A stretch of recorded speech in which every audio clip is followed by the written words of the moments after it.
we go. Ah! Think I'm going to be able to sit on this as well? Maybe not, I don't know. Maybe like on the side. Right, today we are talking about the GoPro Hero 13. GoPro were nice enough to send me a Hero 13 this year around. And I'm here with my son, Oscar. Oscar, say hello. He's small. He's started preschool. You know how it gets. Anyway, the brand new Hero 13. It comes in a box like this. There you go. We were watching the whole conference, so if anybody wanted a leak, they could have asked Oscar and he would have told them basically anything. But luckily, we didn't have any of that happening. This year, GoPro has decided to concentrate on the ecosystem. So smart lenses with auto detect, auto cinematic. It's got a slightly new design. It's kind of cool grill, going on. And it comes in a nice box like this in case you guys haven't seen a box like that. Oscar, do you want to take out the GoPro? You want to take it out? Huh? You have to pull it out, yeah, go on. They're very, very robust. You can throw them, you can... Go on, I'll help you. There you go. Oh, there you go. Do you like it? Yes? I think he likes it. So this is the brand new GoPro Hero 13. It comes in at $399, and you can actually get a smaller version just called the Hero 13, which has 4K, 1080p, video, slow-mo, and photo, and nothing else. And it's basically tiny. It weighs 86 grams. That comes in at $199. This one comes in at $399, and it is basically the Hero 12 polished up, made better, and with a whole brand new ecosystem that allows you to film in more creative ways. So we get a whole bunch of lenses, like you can see up the top here. So we've got NDs, smart NDs with auto detect. So if you put them on, it's like a mirrorless camera. It's gonna know what lens you've put on.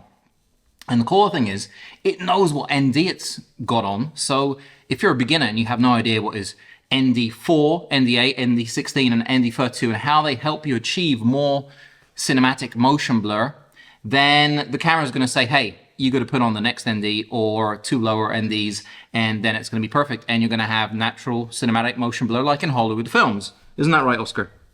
And basically that's the way it works. And then you've got the ultra wide lens, which is also a smart auto detect lens. You can use the max lens mods too. Yeah, Oscar, can we use the max lens mod too? I think he'd literally just got up. And you're gonna have to put that in manually.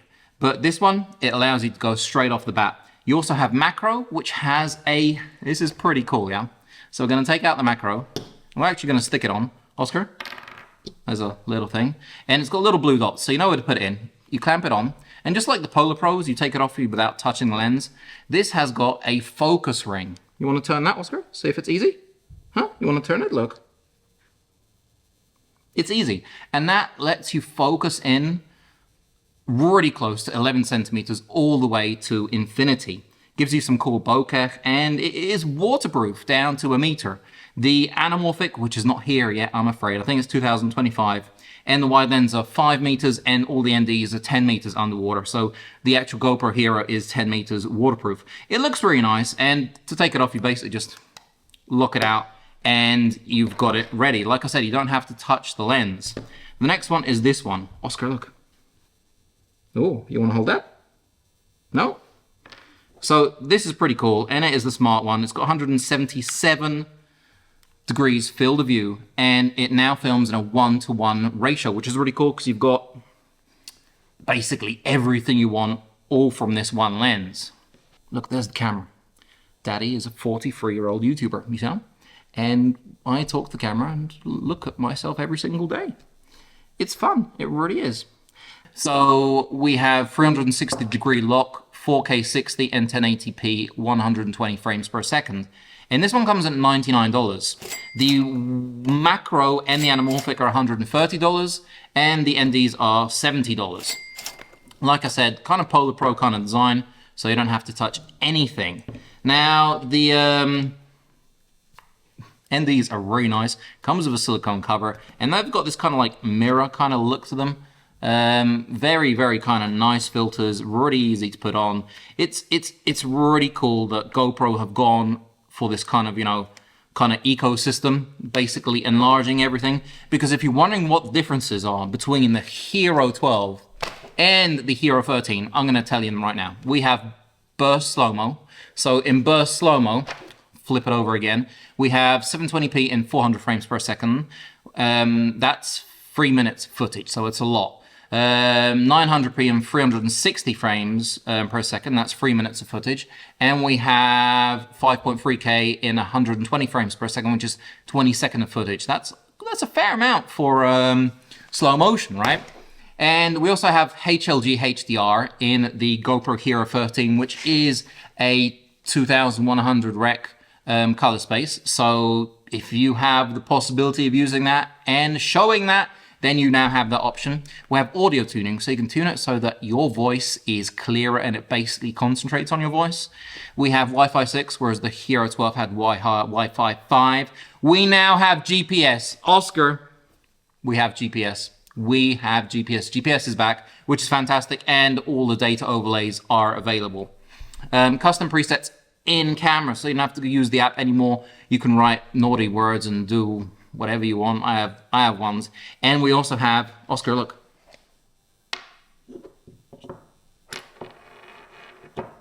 We have the magnetic mount.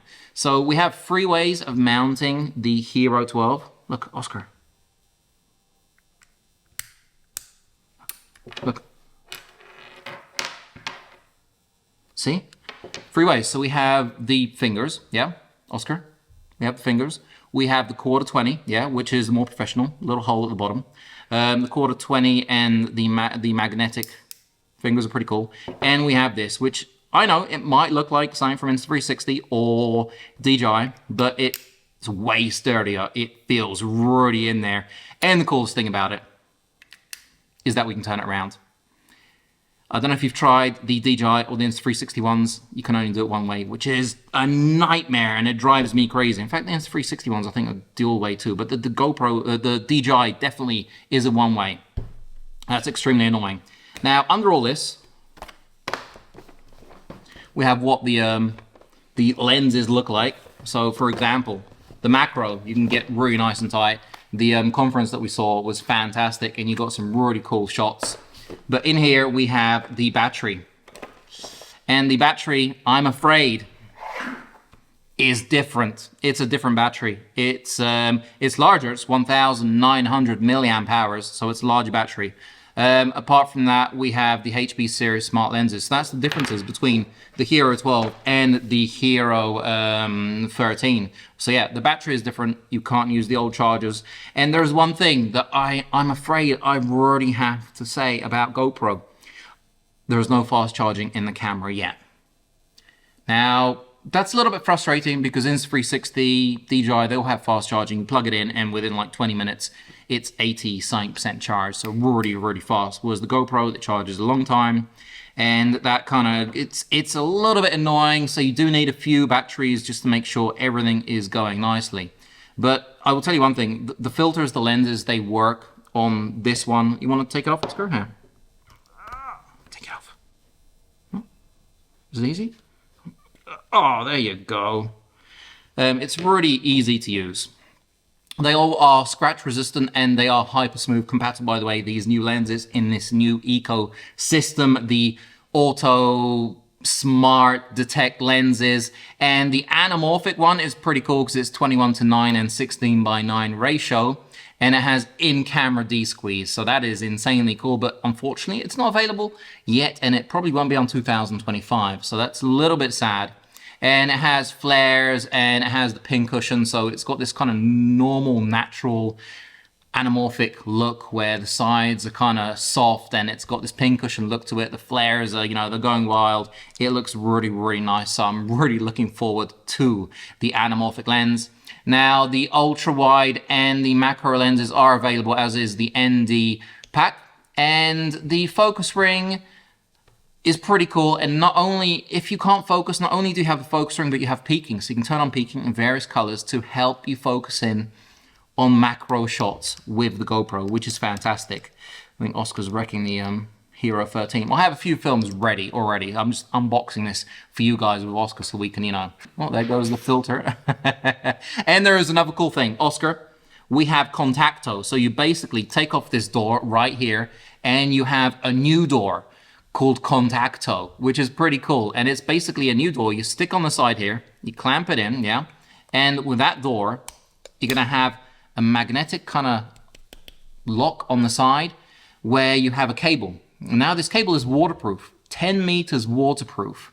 And the cool thing about this cable is that it's magnetic and you don't need a battery in there for it to work. So you can have this GoPro underneath. Oscar, can you hold the GoPro? Can you hold the GoPro? There you go. You can show the people. Do you like it? You like it? He literally, you know, preschool and getting up at, you know, morning times. And he's a pretty big boy. So look, there you go. Yeah, Contacto is definitely one of the coolest things I've seen. Imagine a MagSafe charger on your MacBook. It's what we have now with the GoPro Hero 13 on the side of it. So that is pretty damn cool. Apart from that, like I said, the battery is 10% more powerful than the Hero 12 battery, but it is completely different. And power efficiency and thermals have been improved. Those are things that I will be putting to the test. So 5.3K, 4K, you've got an hour and a half of filming. That is something that I have already tried. But it's actually not, you know, it's not stopped on me. It hasn't locked out. It hasn't overheated. That's mainly all I have right now. I've done a lot of comparisons for you guys to see. I will be doing tests on all the lenses and overheating tests and basically trying to see what creative things we can get out of this camera. Like I said, GoPro hasn't changed too much with the Hero 13. They've polished it. They've added a whole load of things that people wanted. So we have GPS back, we have burst slow-mo, we have audio tuning, which might be impossibly hard to imagine, but it's just concentrating on your voice when you're talking. So it's, you know, it's like a voice isolation. And, you know, the magnetic mount, they're polishing a product that was already great. I know the low light isn't up there with cameras like the Ace Pro, which is just the low light monster, but these cameras aren't designed to be filming at night. They're made for, you know, daylight situations, and they excel in that. The GoPro Hero 13 is fantastic in the daylight, as was the Hero 12. So, yeah, that's about it for today. If you have any questions, comments down below. If you did like my video, give me a like. This is about 13 minutes of us talking. Oscar, we're going to say bye now. Say bye-bye to the camera. Catch you guys soon.